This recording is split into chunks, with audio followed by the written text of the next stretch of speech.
시청자 여러분 안녕하십니까? 지방자치 중점 소식을 전하고 더 나은 지방자치의 방향을 제시하는 지방자치 1번지입니다.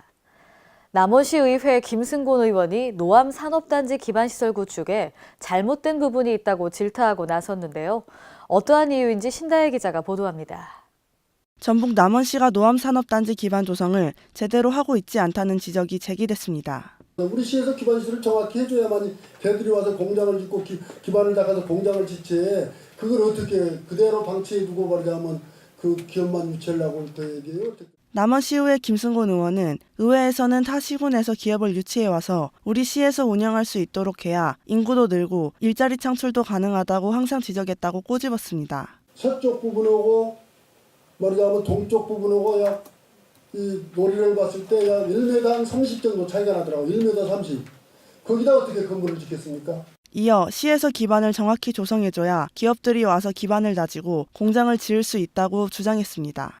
이에 양일규 경제과장은 최대한 시에서 입주 기업들의 불편이 없도록 하겠다고 말했습니다. 기반 조성하는데 약간 좀 어려움이 많이 있어서 좀 여러 가지 많이 있는 걸 알고 있습니다. 그래서 그러한 사항을 저희가 같이 공유하고 또 저희들이 행정적으로도 처리할 수 있는 처리하고 그런 해소하는 방향으로 노력을 하고 있습니다.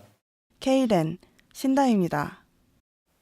정읍시의회가 정례회를 열고 행정사무감사에 돌입했는데요. 오늘 12월 15일까지 상임위원회별로 진행됩니다. 홍재희 기자입니다. 정읍시의회는 14일 제228회 제2차 정례회를 열고 오는 12월 15일까지 한 달 일정의 행정사무감사에 돌입했습니다. 시의회는 이 기간 동안 상임위원회별로 소관부서에 대한 행정감사 활동을 벌입니다. 자치행정위원회는 첫날 기획예산과, 감사과, 총무과 등에 대한 감사를 통해 정읍시 용역사업 심의 및 관리조례 개정, 주민참여 예산제 운영 방식 개선, 정읍 소식 20일 홍보 철저, 정읍의 미래 먹거리 국가예산 확보 방안 강구를 요구했습니다. 또 지방보조사업 운영 개선, 용역사업 정책 연구 관리 시스템 공개 철저, 벤치마킹 순례단 운영 확대 및 반영 시책 평가 분석 후 실효성 없는 시책 폐지 등에 대해 지적했습니다.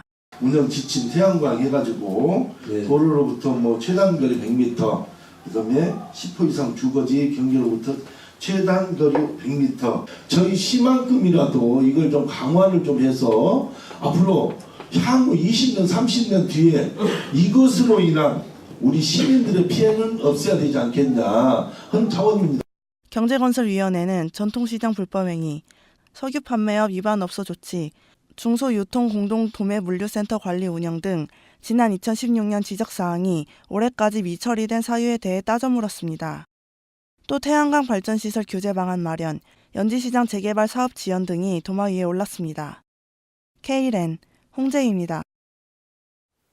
경기도가 서울형 미세먼지 대책에 불참을 선언하고 운행 중인 경유버스를 모두 전기버스로 전면 교체하는 등 경기도형 미세먼지 대책을 추진하기로 했습니다. 남경필 지사는 오늘 기자회견을 열고 서울시가 환승 할인제를 함께 시행하는 경기도 등 11개 기관과 사전 협의를 거치지 않은 채 서울형 미세먼지 대책을 언론을 통해 통보했다고 밝혔습니다. 이에 서울시를 제외한 모든 기관이 반대하고 있다며 수도권 미세먼지와 교통대책은 서울시 독단으로 결정할 수 없고 통합적 관점에서 소기돼야 한다고 지적됐습니다.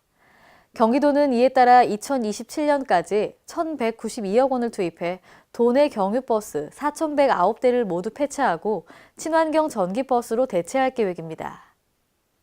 제주특별자치도가 도내 농산물 소비시장 확대를 위한 판로 개척에 나섰습니다.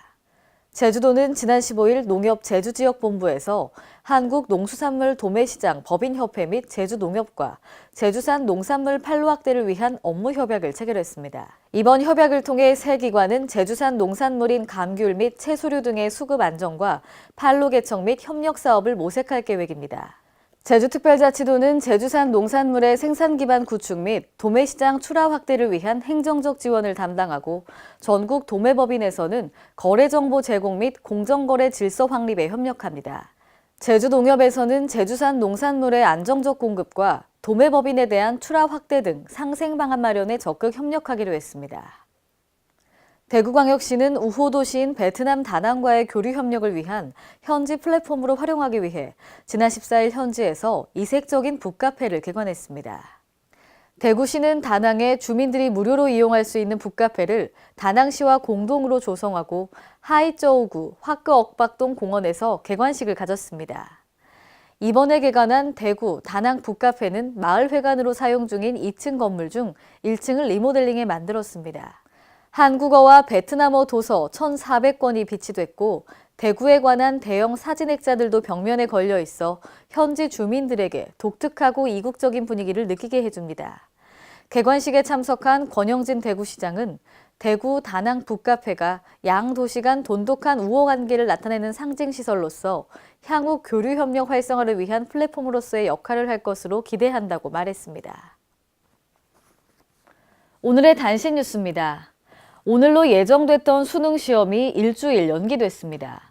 교육부는 경북 포항에 5.4 규모 지진으로 인해 수능 응시생들이 불안해하지 않고 안전하게 수능이 시행될 수 있도록 미룬 건데요. 추가 여진에 대한 우려로 포항 지역 학생들과 시민들이 귀가하지 못하고 있는 상황인 것으로 파악되고 있습니다. 이에 따라 교육부는 수능 시행 연기에 따른 종합적인 대책을 시행할 예정입니다.